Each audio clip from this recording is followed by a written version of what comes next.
We're back, talking about George Martin, The Scores, our brand new 3-volume book set that features dozens of George Martin's original handwritten score manuscripts, each copy of which comes with newly recorded multi-track session files for several of George's scores that we re-recorded in Studio 2 at Abbey Road, and which allows you to isolate and study the various parts, as well as do your own remixing.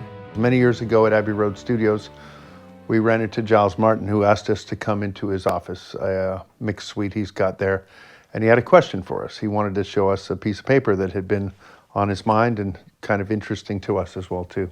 Yeah, and when we got there, he pulled out this old, piece of manuscript paper with notes on it and asked if we could tell what it was. And we studied it for a bit, and then we realized that it was George's original manuscript for the Baroque keyboard solo that he played on In My Life from Rubber Soul.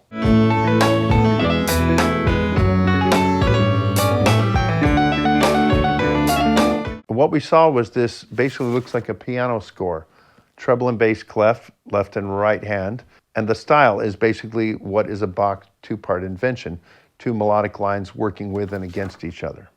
It was a surprise to me seeing that, because I think it had just never occurred to me that he had taken the time to write those notes out. I just always pictured him sitting down, working out the solo, holding it in his head and playing the part. It makes sense now that he would have written it out, having spent more time with his work, but it's just something I never thought of. Or even that artifact would still exist was still exists. An amazing Yeah, thing. right. It was a surprise, and it was the first sort of glimpse we got of the kind of material that George had held on to and what the archive might contain. Yeah. But this piece actually ended up giving us a really unique insight into that solo and into George's original approach. And we're going to go into that in this video today. But first, just a little bit of background about the song and about the solo. So the Beatles recorded the song back in October of 1965. And the tape box shows that they had originally recorded an organ solo where the piano solo would eventually be. But they knew they weren't quite happy with that, and so they decided they were going to change it with, replace it with something else. And they didn't know what yet, but it was left to George Martin to think on it and to figure it out. And so one day, he came into the studio early, hours before the Beatles got there, and he came up with the idea for this piano solo.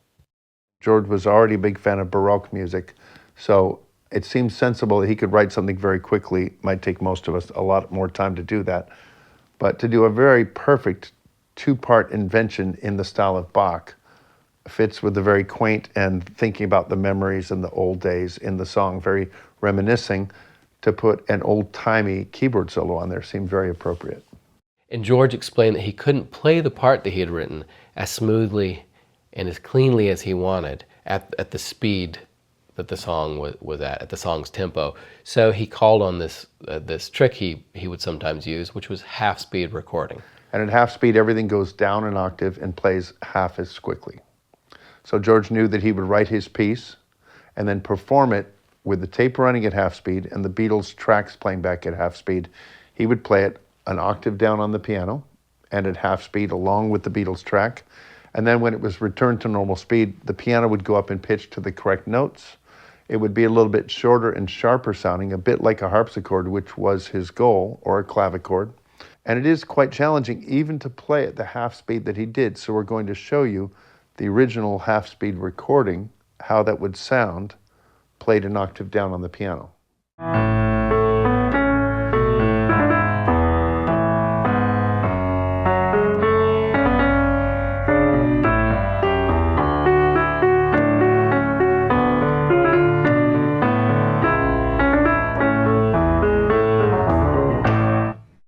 And then when the tape machine was returned to normal speed, it sounded like this.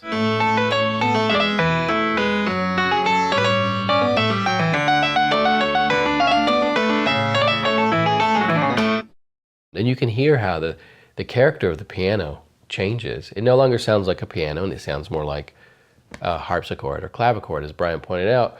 But it's, the attack of the notes is shortened, and the timbre is changed and shifted, and it's It's a unique sound. And whenever George would record piano using this half-speed technique, he called it wind-up piano. And it's a technique he used multiple times over the years with the Beatles, from A Hard Day's Night in 1964 to You Never Give Me Your Money in 1969. It pops up quite a bit. So that much is well established. That's been known. But what happened was, as we looked more closely at the manuscript, we were suddenly faced with a mystery. Looking at the manuscript, you see that the solo George wrote is 9 bars long. Well, when you listen to the record, the solo is only 8 bars long. So we were like, what's going on here? Why did he write 9 measures but only play 8 measures? What happened to that extra measure? And if you look at that 9th bar that George wrote, you see that distinctive waterfall of notes that ends the solo on the record. So it's not like he, got rid of that 9th bar and just played the first 8 bars. So how'd the solo go from 9 measures to 8 measures? And to answer this question, let's go back and look at the 4-track tape. When George sat down to record the solo, the stretch of tape he had to record on was situated between the song's second and third choruses, and the layout of the tape looked like this. Track 1 held the rhythm track of guitars, bass, and drums. Tracks 3 and 4 held the Beatles' vocals. I love you more, though I know I'll never lose affection. And track 2 held the original 8-bar organ solo George was replacing, as well as some percussion from Ringo. And though the tape box lists this percussion as bells, it actually sounds more like tambourine. It's hard to say, but track 2 is the one we're most concerned with because this is where George was going to overdub his piano solo. Now, if you were to play back track 2 at this point, you would have heard Ringo's percussion in the second chorus, then the original organ solo would have played out, and then immediately after the organ solo, Ringo's percussion would return for chorus 3. And what George's manuscript reveals to us is that he originally envisioned bar 9 of the piano solo overlapping with the Beatles' vocals after they come back in during the line. Oh, I know I'll never. But when George sat down to record the part he'd written, he would have realized that there was a problem with that approach. If he recorded bar 9 as written, he would be recording over a portion of Ringo's percussion performance, a part that occurs throughout the song in the same section every time. Recording over it wasn't really an option, and he couldn't have Ringo re-record the part while he was playing his solo, because not only was Ringo not there, but he was recording using the half-speed technique. So if Ringo had played the bells or tambourine or whatever it was, with the tape machine running slow at half speed, when the tape machine was returned to normal speed, it would have just sounded like something completely different. It wouldn't have matched the other percussion on the record. So George knew, there's really no way around this. I'm going to have to change my solo. They realized that there wasn't enough space on tape to fit 9 bars of music. After 8 bars, the tambourine that Ringo had recorded, which they wanted, comes back in on the 9th bar. And so George couldn't put his part in full length as he wanted to, so he decided to change it, keeping all the notes. So we'd noticed that the parts were there on the page, but they just wouldn't fit, and this was the puzzle that was figured out.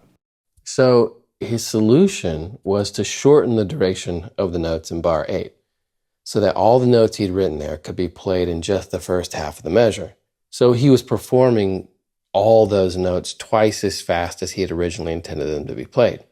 Then he could move the final descending run over into the second half of bar 8. It could still be played at its originally intended speed, but instead of occupying beats 1 and 2 in the first half of bar 9, it was now being performed during beats 3 and 4 during the second half of bar 8, and bar 9 was no more. And so by making this spur-of-the-moment change and by shortening the solo, he could fit all the notes he had written, and the tape machine could be stopped just before any of Ringo's percussion was recorded over. And George didn't bother to rewrite the part on the page. He just made a mental note of the necessary timing changes and played the part. So The iconic solo that we all know from In My Life was really a compromise on George Martin's part. The ending wasn't what he originally envisioned for the song. And because of the limitations of the recording technology, he couldn't pull it off. And he had to change his approach. But because the document survives, and because the notes are still there and we can see them, we can go back in and recreate what George originally intended. And if he had been able to play the part as he originally envisioned it, it would have sounded like this. Oh, I know I'll never lose.